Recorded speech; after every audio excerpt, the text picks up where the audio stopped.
Hello there, Andrea Lane with Berkshire Hathaway Home Services, and I'm here today with Riley from Prosperity Mortgage, and we are answering your mortgage questions. And we've got stuff to talk about before everybody starts getting hopping on.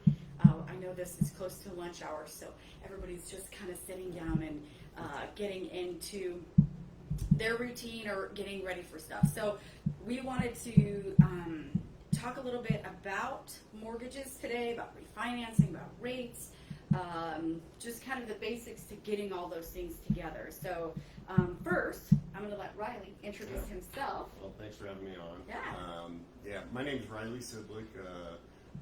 Been a mortgage loan officer for past 3 years. Been in banking and lending overall for 8+ years. And so excited to be on here today. Awesome. Well, okay, so we've been seeing kind of a crazy market for mortgages. And I would say probably in 14 years of real estate, it's probably the lowest rates I have ever seen. So let's talk about kind of the state of the mortgage market right now for people who don't know. Maybe they have a house and you don't remember what your mortgage rate is, because if you bought even a year ago, you may be in a position to refinance. So talk about a little bit of what you've been seeing in the mortgage market as far as rates. And So definitely the rates are at historical lows. You say in the last 14 years of real estate haven't seen them this low. Really, in history, they've never really been this low. Oh, wow. So it's definitely a great time for people that are looking to buy, and then for people that have bought recently or haven't done a mortgage checkup in a while, great time just to find out, where they're at currently and then what's available in the market for them. Because seeing a lot of, on the purchase side, a lot of rates starting with 2s, which is unbelievable. Right? Twos on a 30-year is what he's saying. Twos on a 30-year. Definitely puts a smile on a lot of people's faces, and interest rates on refinances are great as well. So it's a great time to own a house or be looking to buy a house. Okay. So I like what you said, a mortgage checkup. I feel like we're going to have to patent that because I think that's a really great way to put it, is that most people aren't aware of what their mortgage rate is. They don't remember. I would tell you that because I've asked a couple people, I'm like, hey, do you remember what your mortgage rate is? And I have no idea what my rate is. So let's talk a little bit about if you're considering refinancing and you don't know your rate. Obviously, number one is dig out your title packet, which usually has the lender packet to it, and on it will tell you what your mortgage rate is, number one, so that you can kind of know what the rate is. So like for even a year ago, I'm seeing people who had like a 3.5, 3.75 on their rate. Is that something that you would recommend?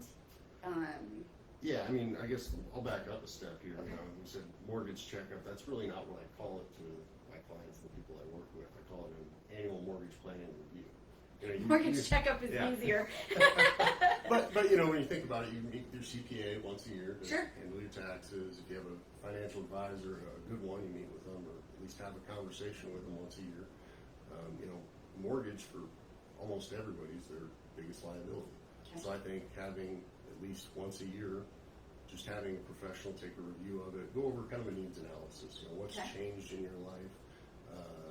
Did you get a promotion? Yeah, did you get a promotion? Are you planning to relocate? Did you acquire some consumer debt that maybe makes sense to use some of the equity in your home to refinance it?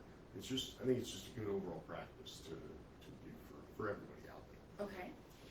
So once a year, doing kind of the review of everything for rates, especially now, I would say one of the biggest changes I've seen in mortgage rates from, or not necessarily rates, I should say, the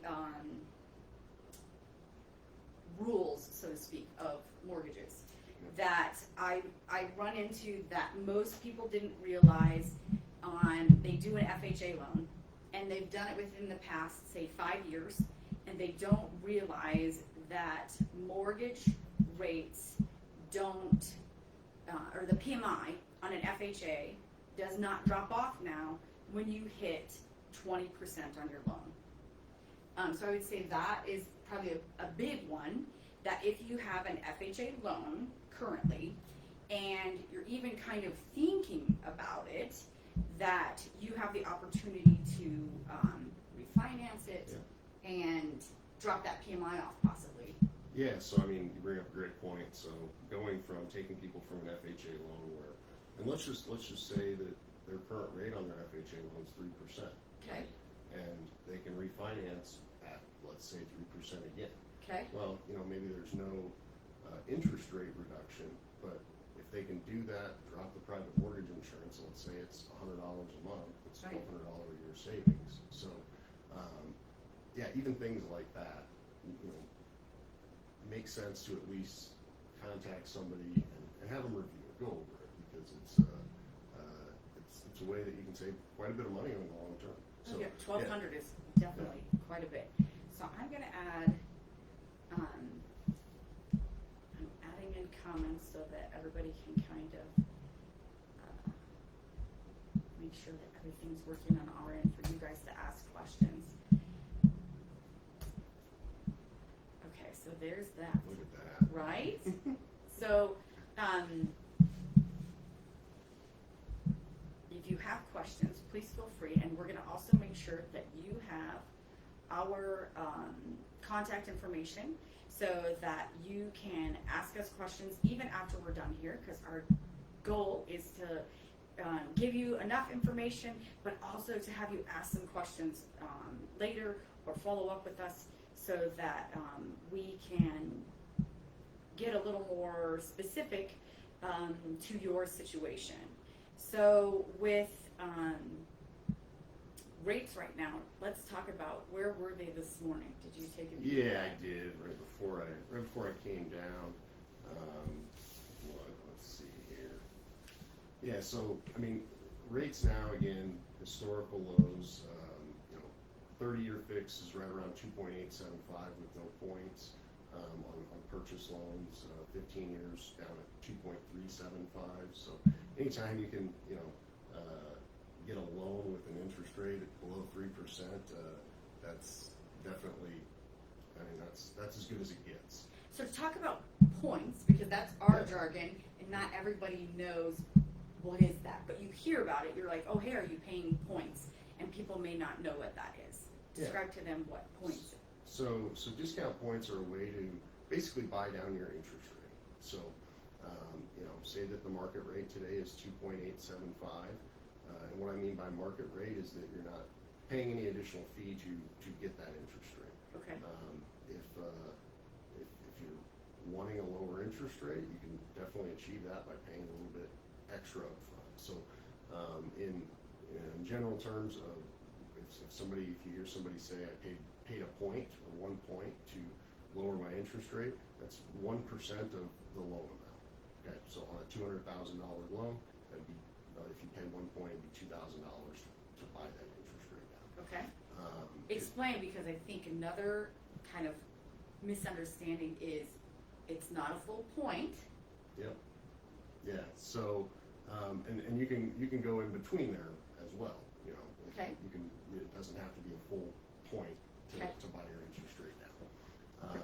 And depending on, really what I look at when I'm helping a customer decide whether or not they should pay points, or a number of things. How long do you plan on staying in the home is one question, but a better question is how long do you plan on staying in this particular mortgage? Okay. Meaning that you may be in the home for 25, 30 years, but you may refinance and have 6 different mortgages during that time. Sure. Right, because rates go down.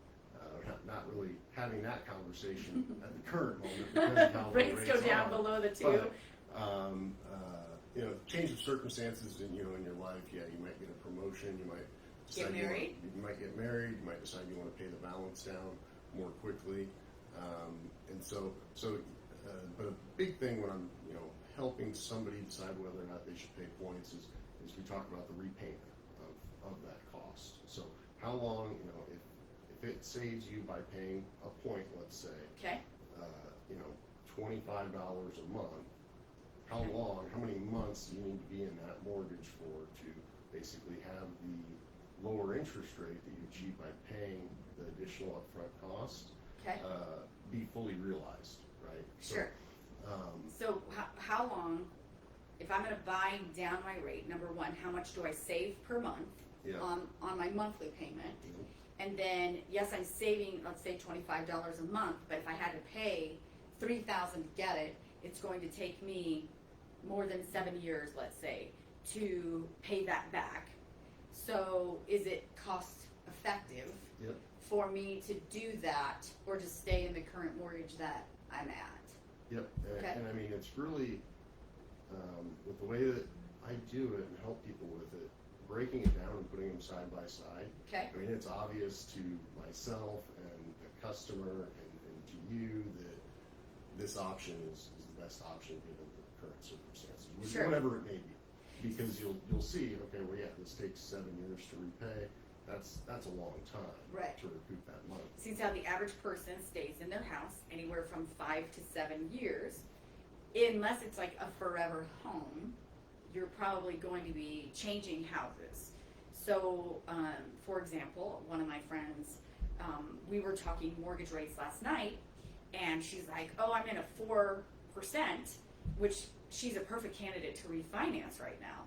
But she's looking at buying something else and selling, so she wouldn't recoup the money she would pay to refinance that loan, even though it would reduce her payment. Now, if she was going to stay in that house, then I'd be like, yeah, let's do this. Let's get refinanced so that you're not paying that high amount and not having that. Yeah. The time horizon is just a huge factor when you're talking interest rate and what people are going to do. Yeah, does it make sense to pay points, or do I want to maybe have a little higher interest rate and have some of my closing costs covered? There's so many different things, so many different avenues we can go down with as it relates to, you know, rates and finding the best fitting, you know, finding the need to fit the customer best. And it's unique to every person and every situation. So you touched on something quickly that I think is important for people to know. You mentioned adjusting the rate to cover some closing costs. Touch on that really quick, because I think it's another thing most people don't realize that you can do. Yeah. So, you know, but back to the example we used earlier about, you know, paying discount points, right? If you pay a point on a $200,000 purchase price, or loan amount, I guess I should say, that's $2,000. Well, you know, if the rate's 2.875, but you're okay with a rate of 3.125, I can maybe give you that point, meaning I can give you a lender credit or cover $2,000 worth of your closing costs. So, I mean, that's also, you know, another way that you can look at taking advantage of these low interest rates. Well, I think not only just taking advantage of the low interest rates, but I think it's important for people to realize there are buyers out there who need closing costs right now, and it's kind of the kiss of death.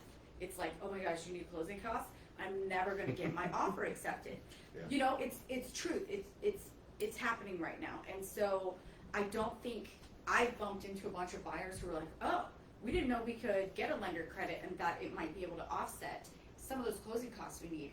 And when you're at a 2.5%, still getting a 3% is amazing. Like, my first mortgage was a 9%. So, like, you know, Yeah. it's amazing to see that. So it's not a huge increase in it, and you still get a great deal. And what I like about what you're saying is that you're talking about, when it comes to these interest rates, that you are adjusting for what they want payment-wise. So if you say, hey, I want my payment to be $1,500, okay, at this rate, here's what your payment would be. If you buy down your rate, we could get you to a $1,500 payment, or if you need closing costs, we could adjust it. So lots of lots of fun things and info. We're getting some questions in, so hold on, because I'm reading at the same time I'm talking to everybody. So Teresa asked, what's the difference between an interest rate and an APR, which I'm gonna see if I can't put this up to the camera so you can kind of see, because we do have a really good example of what to kind of show you for interest rate to APR. So let's touch on, like, what is the difference between an interest rate and an APR? Yeah, so an interest rate is how your monthly, it's the rate at which your monthly mortgage payment is set up for. Okay. So after closing, once you're making your monthly payment, the interest rate's the one that really matters. Okay. Now at closing, while you're trying to decide, should I lock in at 3% or 2.875, what are the pros and cons to it? That's where the APR comes into effect. And APR is an acronym for annual percentage rate, which is it includes the total costs. So discount points could be one of those things that increase the total cost of your loan. Okay.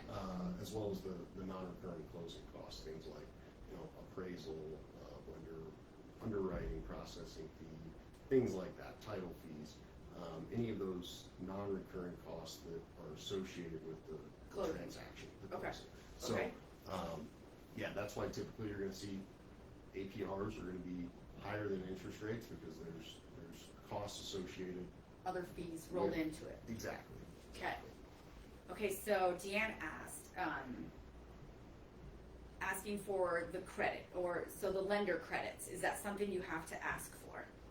Yeah, so that would be something when, as you're talking to your mortgage lender, we'll use myself as the example. Okay. You're having a conversation with me, and one thing that's really important to you or to your customer is lowering their upfront costs. So okay. what they have to bring to closing.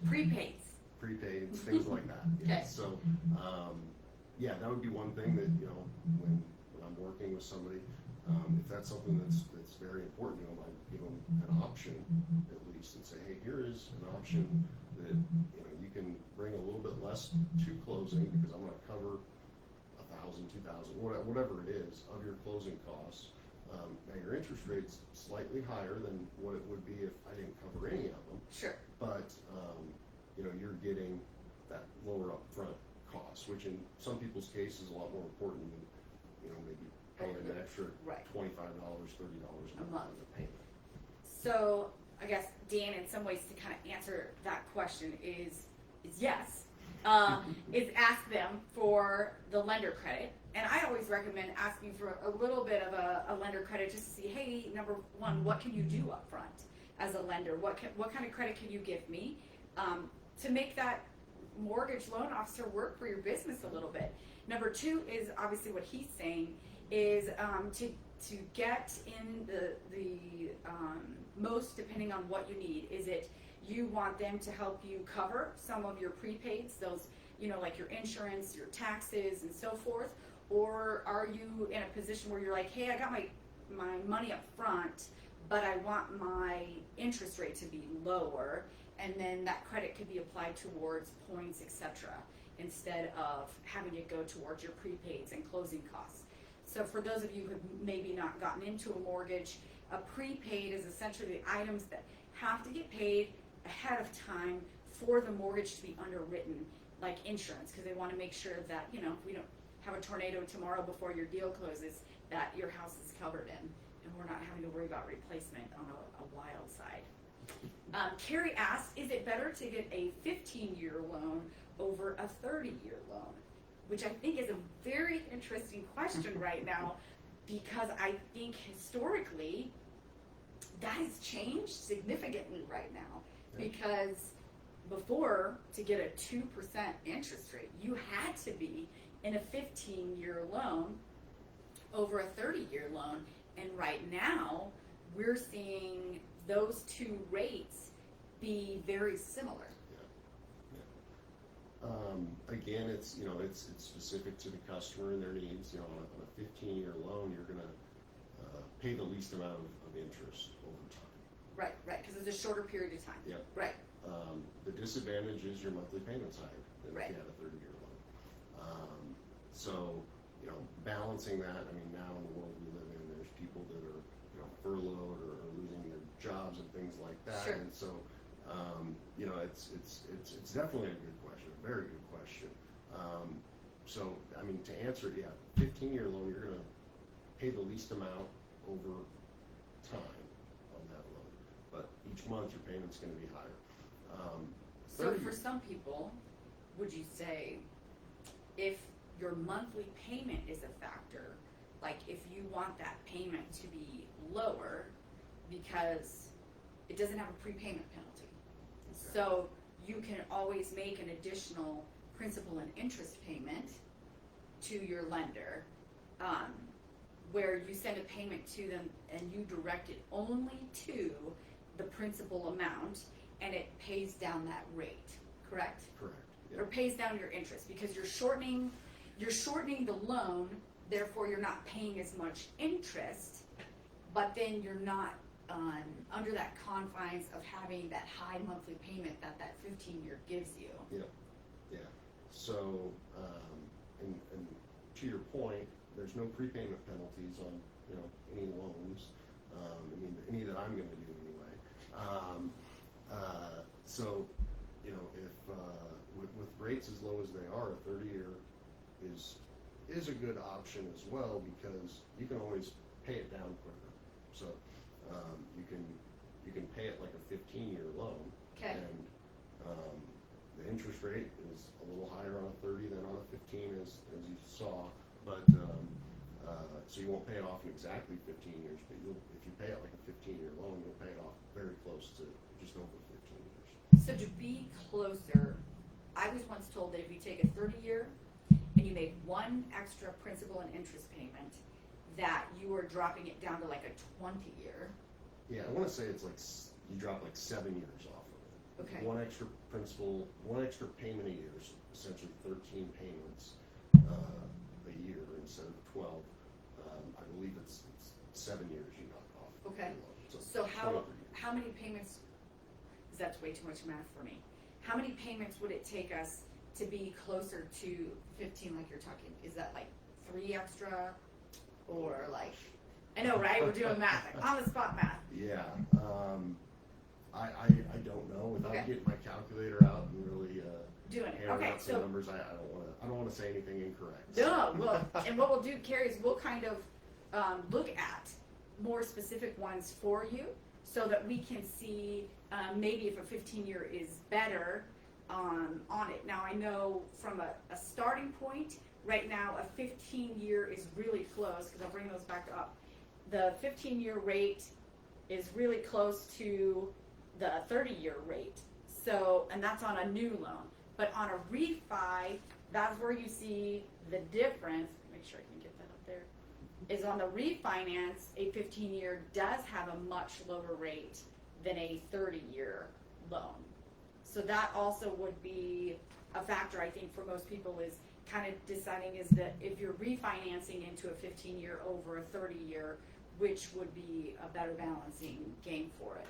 Yeah, and also too, some things that I always take into consideration are, if the client's comfortable with their monthly payment the way it is today at a higher interest rate, and let's say they've been in a 30-year loan for 8 years, right? So they have 22 years left on the loan. Well, dropping them down to a 20-year or a 15-year, depending on how that changes their monthly payment. If they're comfortable with it, let's say you drop them down to a 15-year, Sure. the payment only goes up by, $100 a month from what it currently is. Right. Then It's more manageable and less interest. exactly, and you're saving 8 years or 7 years on your overall mortgage. So, Okay. those are a lot of things that with rates as low as they are right now that I'm dealing with on a daily basis and helping people out. So. Okay, so Jeremy asked, if the loan is less than a year old and you don't have perfect credit, is it worth going through the process to refinance to see if you can get a lower interest rate and thus a lower monthly payment? So I would say, number one is, because I guess we kind of haven't touched on this yet, which is when you're looking at refinancing, there's a couple of factors to look at as far as how much of a point are you dropping? So in the mortgage world, when we said it's not quite a point, when they say you're paying a point, it's about 0.25. So you would go from a 3.25 to a 3% by paying 1 point down, give or take. Yep. So I was always instructed that if your mortgage interest rate, so let's say when you did your loan, even if it's a year, because I'm refinancing right now and I've only had mine a year, but it was a full from like a 3.8 to a 2.8 for me to refinance, which was, we looked at what the savings per month was, what was it going to cost me to refinance, and went from there. Because there's different ways to refinance. Oftentimes you have to pay for that appraisal again, but our market has shifted so much in this past year where even for what was in January, what you were getting as a rate could be significantly different now, even 6 months later. So you could get an appraisal now and possibly have $20,000 more in equity than you did when you first got your house, because the house stuff has changed. So number one is I tell you, don't look at your tax assessment. That has nothing to do with your value, and it's going to have nothing to do with where that appraisal comes in and what you can look at for an opportunity to save. Yeah. But obviously credit is going to affect what your interest rate you could get is. So talk a little towards that, like what kind of tier credit score are we looking at? Obviously to get the lowest of the low, you need to be above what?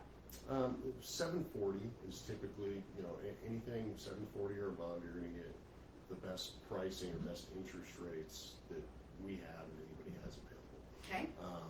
There's, a little bit of a hit or an uptick in rate if you drop below 720, and if you drop below 700 and 780. Those are kind of the thresholds. 680? 680, yeah. Okay. A little below 680, there Okay. will be another adjustment to it. Okay. Now, with COVID-19 and everything that's going on, my world's changing every day. They're changing, guidelines, what's available, what credit scores are required for certain, programs. Okay. Those are the credit requirements are beginning to loosen back up a little bit. Okay. 60, 90 days ago, they were quite a bit tighter, meaning that you had to have a higher credit score in order to even qualify. Sure. Those things are slowly loosening back up, and credit score requirements are lowering. So, I guess, Jeremy, to answer your question, I guess before you would really go through with or begin the process of refinancing, it would really be a matter of reviewing your current mortgage statement versus what's available in the market, given, what you tell me or somebody, hey, I think my credit score's about this. Sure. And then going from there to see, hey, if it is that, if that's true, if that's a true representation of what your credit score is, then here's what a refinance would look like on paper versus what you have today. And there are ways that we can help people raise their credit scores and different things, different avenues we can go down there. But that would really kind of just be the first step before beginning the refinancing process. So, and one of the ways we can look at some of that mortgage information in credit scores, and I know you guys do it a couple other lenders as well, is if you're close to being up another level, they can do some kind of credit counseling, so to speak, to give you an idea of, hey, pay this off. We can wait 30 days or so, or wait 2 weeks, fast track it, and bump your credit score up to the next level so that you could save on the APR and then get you into something. Because I know there is some murmurings that interest rates may dip a little more down, and that we may see that talk about that a little. Yeah, so everything that I hear and have read up on, forecasted interest rates are going to remain low through the end of this year and into the first quarter of next year. So you have a couple more months if you're the procrastinator. Yeah. So Now, that doesn't mean that there's not going to be slight changes. You know, interest rates change daily, sometimes multiple times in a day. And so, you know, I have a lot of people right now that I'm working with that are kind of, you know, on the fence about refinancing. They'd like to see their interest rate maybe 1/8% or 1/4% lower than what it currently is, Okay. or what's currently available. And kind of what I have, not kind of, what I have them doing and what I'm doing for them is, you know, I'm monitoring the market on a daily basis, and sometimes those windows of opportunity when that interest rate is 1/8% lower can be a matter of just a few hours. Oh, wow. Right. Okay. So, so I have people ready to go that once that rate is available, you know, they're going to get a phone call and they'll say, "Hey, it's Riley, and it's time, and we got it. It's We got you to the 3% or whatever it is." And so, yeah, that's kind of the current state of the interest rate environment, and what they're forecasting is it's going to remain kind of where it's at, if not take a little bit lower through the remainder of the year. So, and be aware too that there is a little bit of delay on some of the refinances just for appraisals. So be very nice to the appraisers, because they're working very hard right now to keep up with demand of people doing refinances. So Jeremy, I'll make it a point to reach out to you. We'll have you sit down and talk to Riley, and maybe that's something that, you know, it may be an opportunity to refinance and drop your payment maybe $50, $75 a month. And, you know, if it's the forever home, then it's definitely worth doing it.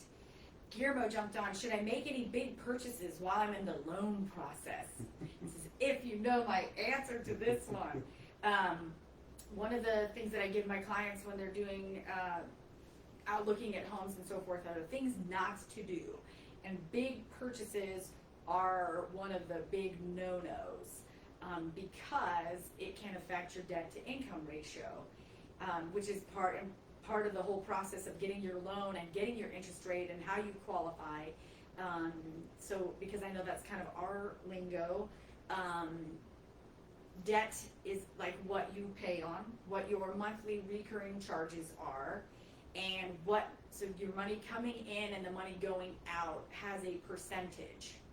Would that be a good way to describe debt to income ratio? Yeah, that's pretty accurate. Right? Yeah. Okay. So, So if you were to make a big purchase, how does that affect? well, first of all, not advisable to make a big purchase during the loan process. Like a Like a new car. no or car, something like that. wait for the car, Um, or a boat. you know, if you have to, if it's something that's, you know, a Unavoidable. necessity, you know, contact myself, contact your mortgage lender before you do it, to let them know, just to make sure that there's not going to be any sort of changes that could impact your ability to be approved for that loan. You know, anytime your credit's pulled throughout the process, we as originators are notified by the credit bureau, basically saying that, you know, Nebraska Furniture Mart inquired on this person's credit report. Oh. And so, which, you know, if it's an inquiry and you didn't acquire any new debt from it, it's not it's a non-issue. But it's when, you know, you acquire new debt through the process, then you're going to need to provide, you know, documentation showing, you know, how much, what's the balance on that new debt, what's your new payment. So again, you know, not something that I would tell somebody that they should do, make a large purchase or open up new debt during the loan process. But as long as you're upfront about it, we can put a plan together to make things work. Okay. So, and one of the reasons we talk about not doing big purchases is because it changes what your monthly payments are when you have that big purchase. And a car, obviously, probably one of the most significant, is that, I mean, that could be a $300 a month shift. The inquiry into your credit is a ding on your credit score, which is going to affect your APR rate. And so there's lots of little trickle downs that all of that goes into that. So I even recommend don't apply for any new credit cards don't, whether it be store cards, whether it is a gas credit card or a Victoria's Secret card, like don't do it. Wait until you've closed on your home to do any of that kind of stuff, because when you first do your application for a loan, you're going to get dinged your credit. You have about 30 days window where you can shop around to some other loans companies, and they're not going to super ding you. Like where if you go get a credit card, they're going to ding you like 25, 40 points on your credit score because it's not what they feel is a useful credit in the community, so to speak. Where going to get a mortgage, they're like, oh, they're looking at buying a house. So we're not going to ding them as much on that because it's a useful part of society as far as how things go. Yeah, and the credit reporting agencies, they view it as this person's shopping around to make sure that they're getting the best terms available on their mortgage financing. So that's the reasoning behind why it doesn't impact your credit nearly as much as if you go out today and apply for or approve for 4 new credit cards.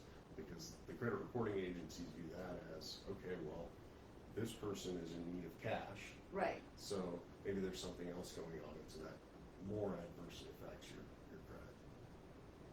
Okay.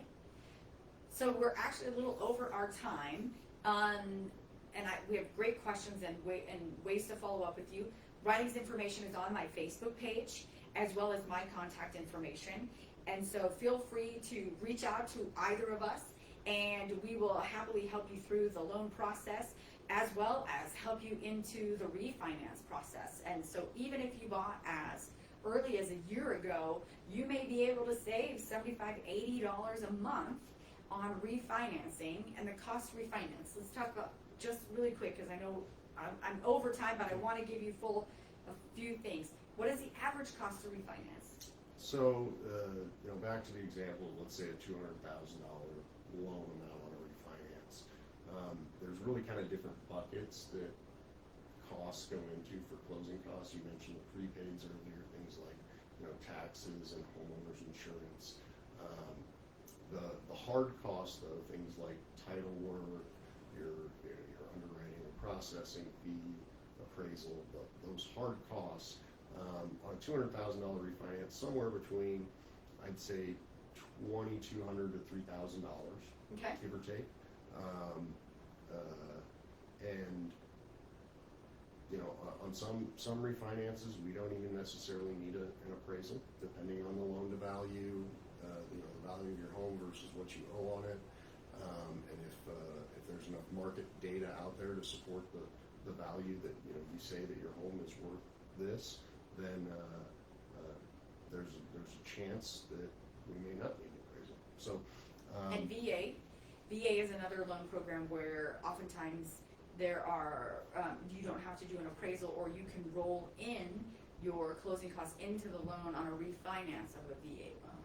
Yeah. And you can actually roll your closing costs into the loan amount on any of these. Okay. And so on any refinance program, it's really dependent on kind of what each individual wants. If they don't want to bring anything to closing, then their loan amount's going to go slightly up to cover all those closing costs. Not loan amount, but more the interest rate, would you say? Interest rate will go up when they want to cover, or you mean the loan amount of what they're refinancing? Yeah. Gotcha. Just wanted to make sure. Yep. So, and then, another thing that, sometimes people kind of forget is if you're escrowing for taxes and insurance and you go to refinance, you have a balance in your current escrow account with whoever your current loan servicer is. That money is yours and it's refunded to you 30 to 60 days after your refinance is complete. So now that you get that money back, but you have to fund your new escrow account on your new one. So it ends up being a one-for-one swap, but that's just one of the little nuances that is good for everybody to know. So just to kind of recap that is that you're going to have to pay again for the escrow of costs, and then you'll get that money back to you. So, and I realize some people may not have taxes or escrows set aside, but they can adjust and accommodate with the loan and rate and so forth, so that you could afford to do that refinance. But I think the best advice is, when in doubt, reach out. My clients hear that a lot. So when in doubt, reach out and ask, because if you're not asking the question, the answer is automatically no. So ask, because you never know, we may be able to save you a couple of bucks a month and make it worthwhile to refinance that loan. So Riley, thank you so much for joining me today with 30 Minutes with a Realtor, a little over our 30 minutes, but that's okay. And feel free to reach out to us after this broadcast. We'll be happy to help you with any questions. And then his contact is on my Facebook page, or reach out to me directly and I'll get that information to you. Join us next month. We'll be posting a poll on my Facebook page for what it is that we're going to cover with 30 Minutes with a Realtor, and answering your questions about real estate in real time. Thanks for joining us.